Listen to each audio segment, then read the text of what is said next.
आज मैं एक ऐसी बात करने वाली हूँ जो सिर्फ उन लोगों को समझ में आएगी जो ऑलरेडी इस जर्नी में हैं, और उस जर्नी को कहते हैं हीलिंग। क्योंकि बहुत सारे लोग जो इस जर्नी में नहीं हैं या फिर जो हीलिंग को प्रॉपरली समझते नहीं हैं, तो उनको ये लगता है कि हीलिंग का मतलब है हमेशा खुश रहना, हमेशा अपनी ज़िंदगी में सिर्फ अच्छे पल पाना। नहीं, हीलिंग का असली मतलब है कि अपने अंदर के दर्द से उभरना, अपने इमोशनल वुंड्स को ठीक करना। और हीलिंग ना कभी भी सुखद या कभी भी प्रिटी प्रिटी नहीं होती है। It is messy and it is very messy. तो कोई ऐसा नहीं है कि बस एक दिन में चमत्कार हो गया, फेरी ने मैजिक वॉन्ड घुमाया और बस हम हील हो गए, सब कुछ अब अगले दिन से ठीक चलेगा। ऐसा नहीं होता है।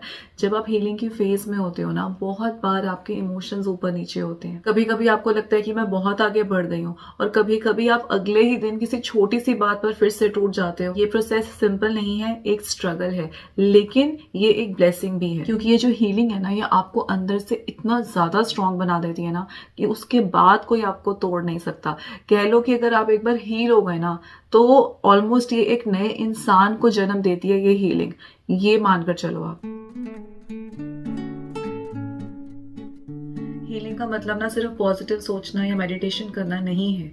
हीलिंग का मतलब है कि अपने अंदर जो दर्द छुपा हुआ है ना, उससे रूबरू होना। जब आप अपने इमोशंस को इग्नोर करते हो या उन्हें छुपाने की कोशिश करते हो, तो वो अंदर से और ज्यादा बढ़ जाते हैं। हीलिंग तब होती है जब आप उन इमोशंस को सामने लाते हो, उनको फील करते हो और प्रॉपरली उनका सामना करते हो। ये बिल्कुल उस तरह है जिस तरीके से हम कह लो एक जख्म को क्लीन करते हैं, है ना। वो गंदा होगा, जब हम उस पर दवाई लगाएंगे कुछ है, तो वो दर्द तो करेगा ही करेगा। लेकिन अगर हम उसको ऐसे ही छोड़ देंगे तो आपको पता है ना कि इन्फेक्शन हो जाएगा। उस जख्म को ठीक करना जरूरी है। और हीलिंग भी ना ऐसे ही है। कभी कभी ना आपको अपने सबसे बड़े दर्द से गुजरना पड़ता है, और ये सचमुच बहुत ज्यादा मैसी हो सकता है, क्योस हो सकता है। आपको रोना आता है, गुस्सा आता है, आपको लगता है कि आप टूट रहे हो, वीक हो, फ्रस्ट्रेशन होती है, पर ये सब नॉर्मल है। और मैं ये चाहती हूँ कि आप इस बात को समझो कि ये जो दर्द है ना, इसी से हमें स्ट्रेंथ मिलती है, और हमारी ना जो स्ट्रांग बनने की जो शुरुआत है वो इस दर्द से ही होती है।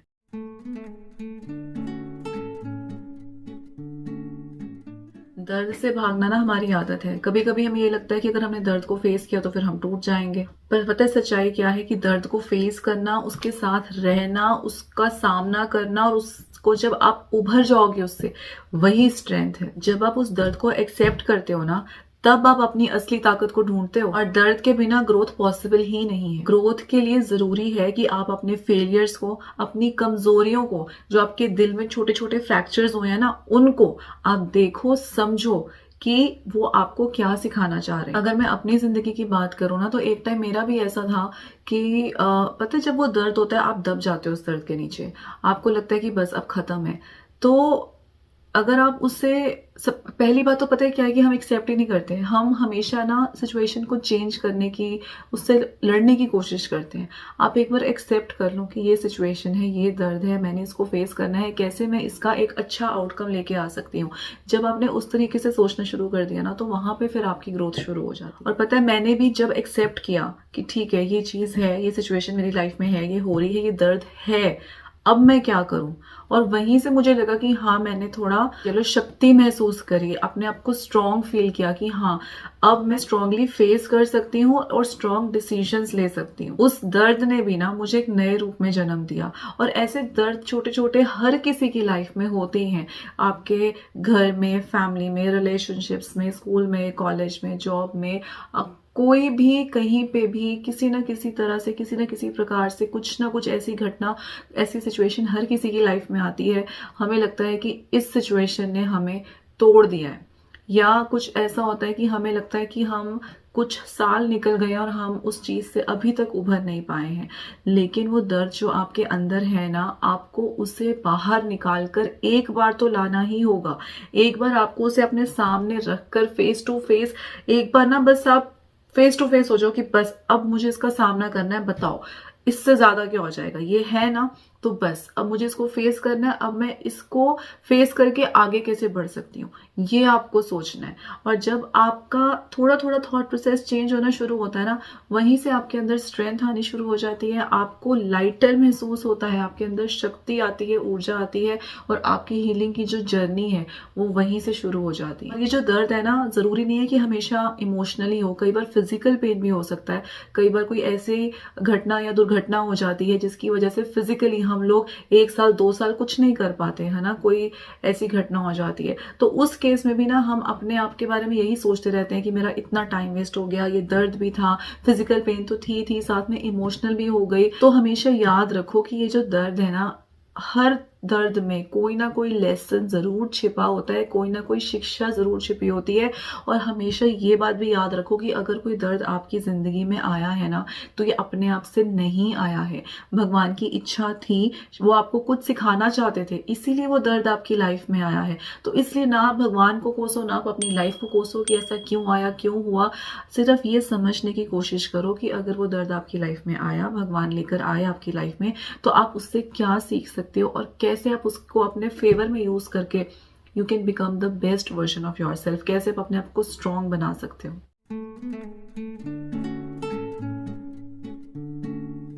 अक्सर हम अपने आप से नाराज हो जाते हैं हीलिंग के दौरान। क्यों? क्योंकि हम परफेक्ट तो होते नहीं है। कभी कभी ये लगता है कि मैं ठीक से हील नहीं कर पा रही हूँ, जो मैंने सोचा था अगले दिन के लिए या अगले हफ्ते के लिए मैं वो नहीं कर पा रही हूँ।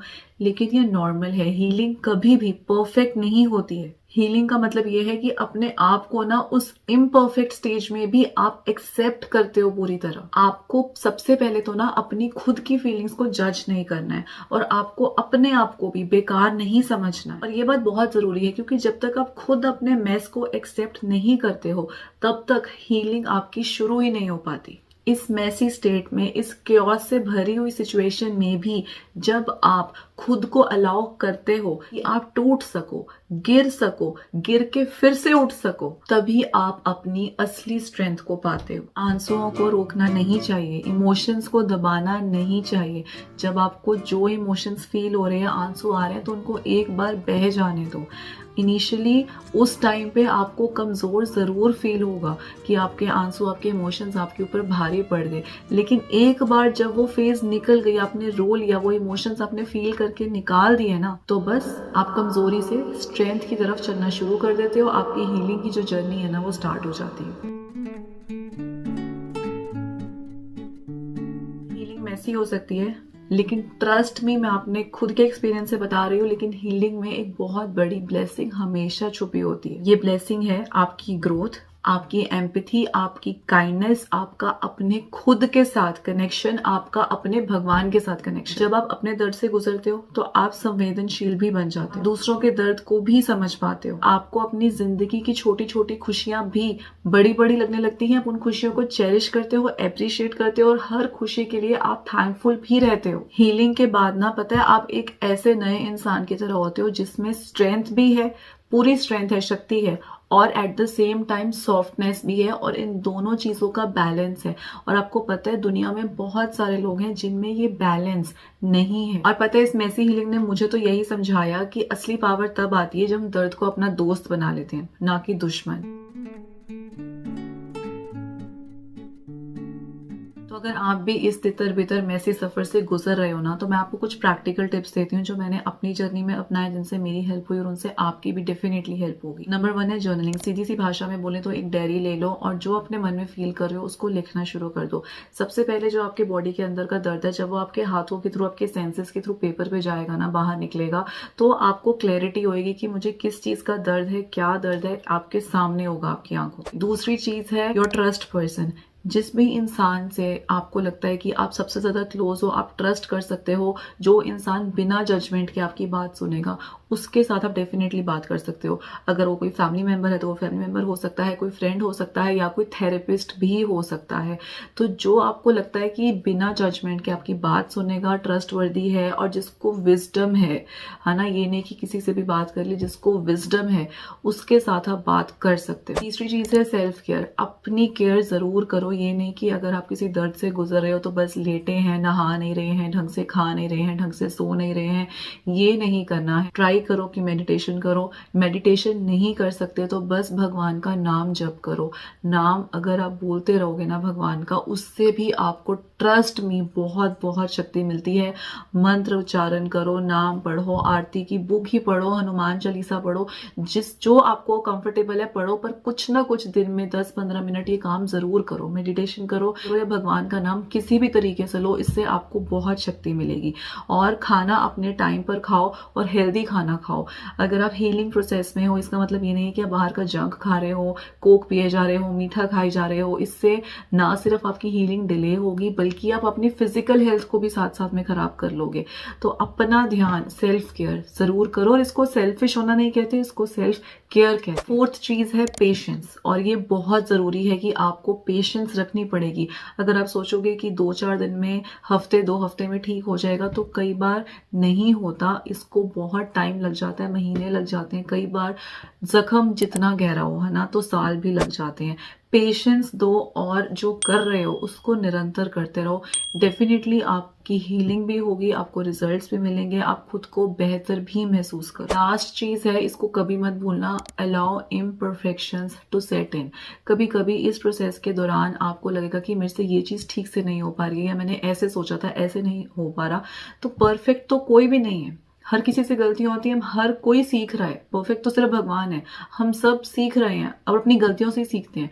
तो अगर इस जर्नी के दौरान कुछ ऐसी आपसे गलतियां हो जाती हैं, आप परफेक्ट नहीं हो पाते, तो जर्नी को गिव अप मत करो। कभी कभी गिरना भी जरूरी होता है ना, ताकि हम उठना सीख सके। तो अगर आप गिर गए जर्नी में फिर से, तो फिर से उठ जाओ। लेकिन बस वो कोशिश जो कर रहे हो ना, उसको आप निरंतर करते रहो, वो कंसिस्टेंसी के साथ करते रहो, उसको नहीं छोड़ना है आपने। आप अकेले नहीं हो इस सफर में, बहुत सारे लोग हैं जो इस जर्नी से गुजर रहे हैं। तो अगर आप भी इस जर्नी से गुजर रहे हो, आप नीचे कमेंट्स में अपने एक्सपीरियंस शेयर कर सकते हो। जब हम सब अपने एक्सपीरियंसेस शेयर करते हैं ना, तो हमें एक दूसरे के एक्सपीरियंसेस से भी कुछ ना कुछ सीखने को मिलता है।